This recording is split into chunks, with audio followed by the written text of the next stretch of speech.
A few years ago, my oldest daughter had to take a DNA test for school just to figure out ancestry. During the DNA test, she came to me very, very sad because apparently me and her were not related. I was like, huh?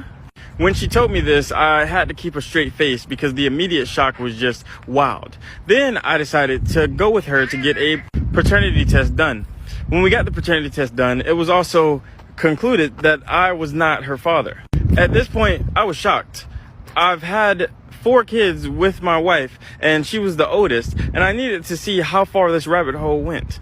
I told her to not let her mother know that we know this information, and then I went to my next oldest child. Not mine. I went to the one below that. Not mine. And then I decided to stop there because the youngest child is so young that this may directly affect them, and they don't really understand what's going on anyway. So I didn't even want to go into that rabbit hole. But when I got the information, I immediately was like, let me go talk to my wife about this. So, like always, she didn't take responsibility or any type of accountability, and she said, how are you going to believe your wife over these tests? I was like, are you serious? Are you like, for real? Like, is this really where you're gonna go with this? Then she starts crying profusely and saying it was only one time. I didn't mean to do it. And I was like, it was only one time. Hey. And then I showed her that each one of the children aren't mine, with the exception of the youngest, as so I think.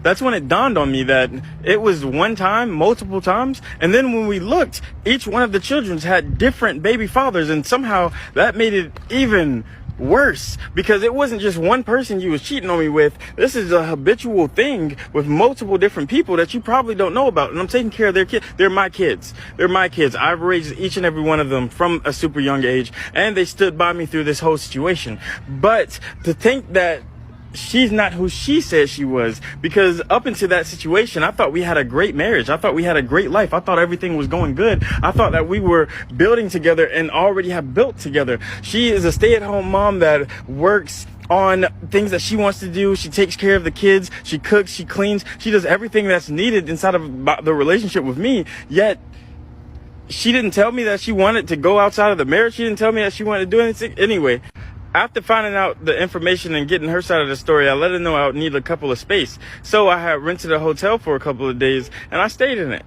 I stayed away, and it was all right. It was good, but I really missed my kids, and I wanted to see them.